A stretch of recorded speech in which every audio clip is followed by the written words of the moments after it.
Chapter 3. Wives of Ministers. I saw the wives of the ministers.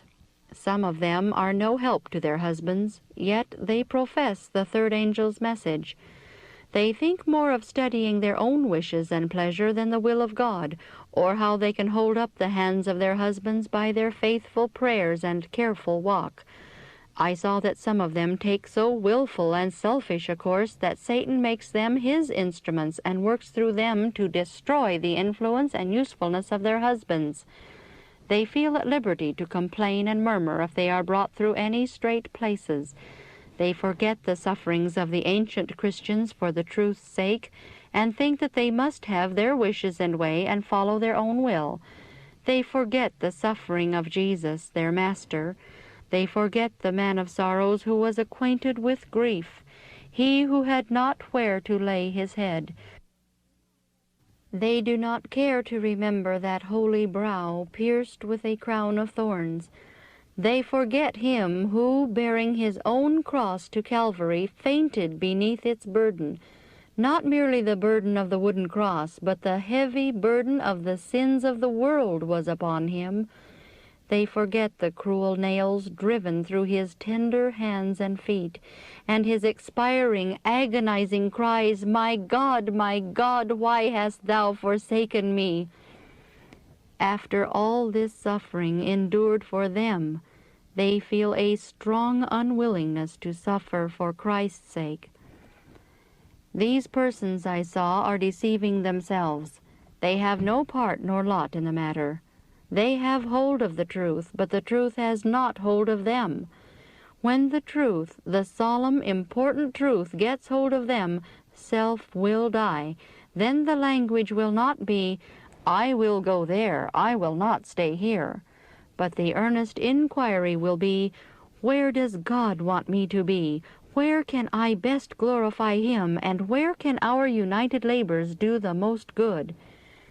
Their will should be swallowed up in the will of God. The willfulness and lack of consecration that some of the ministers' wives manifest will stand in the way of sinners. The blood of souls will be upon their garments. Some of the ministers have borne a strong testimony in regard to the duty and wrongs of the church, but it has not had its designed effect, for their own companions needed all the straight testimony that had been borne, and the reproof came back upon themselves with great weight.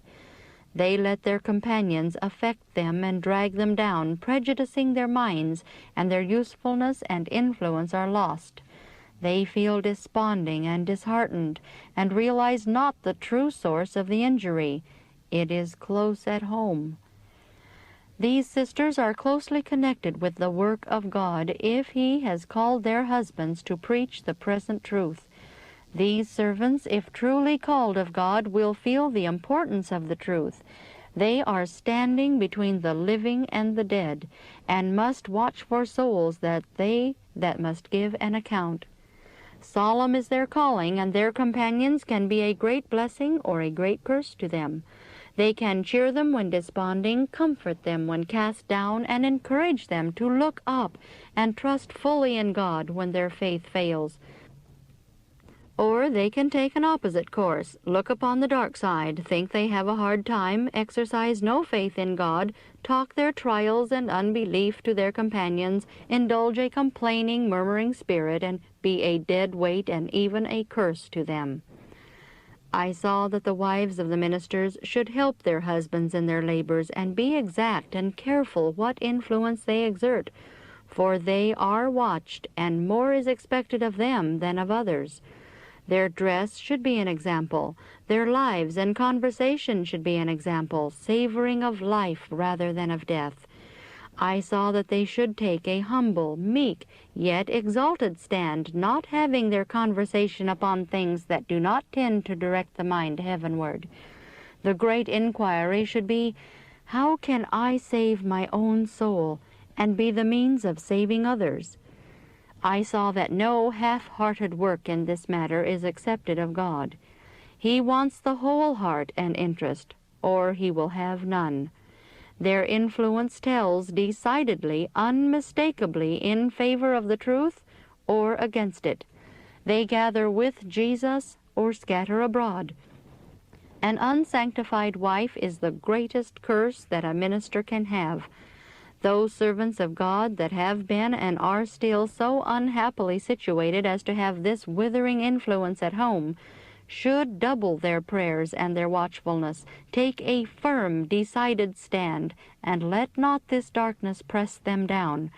They should cleave closer to God, be firm and decided, rule well their own house, and live so that they can have the approbation of God and the watch care of the angels. But if they yield to the wishes of their unconsecrated companions, the frown of God is brought upon the dwelling. The ark of God cannot abide in the house, because they countenance and uphold them in their wrongs. Our God is a jealous God. It is a fearful thing to trifle with him. Anciently, Achan coveted a golden wedge and a Babylonish garment, and secreted them, and all Israel suffered. They were driven before their enemies, and when Joshua inquired the cause, the Lord said, Up, sanctify the people, and say, Sanctify yourselves against tomorrow, for thus saith the Lord God of Israel, There is an accursed thing in the midst of thee, O Israel. Thou canst not stand before thine enemies until ye take away the accursed thing from among you.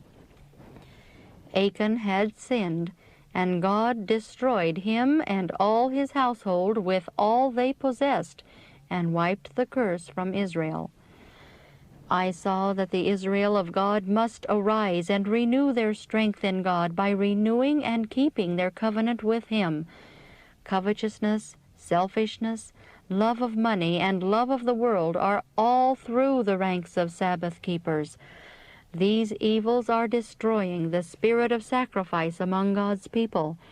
Those that have this covetousness in their hearts are not aware of it.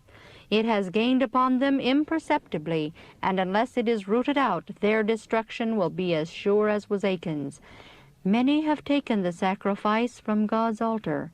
They love the world, love its gain and increase, and unless there is an entire change in them, they will perish with the world.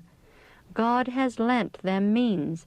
It is not their own, but God has made them his stewards, and because of this they call it their own and hoard it up.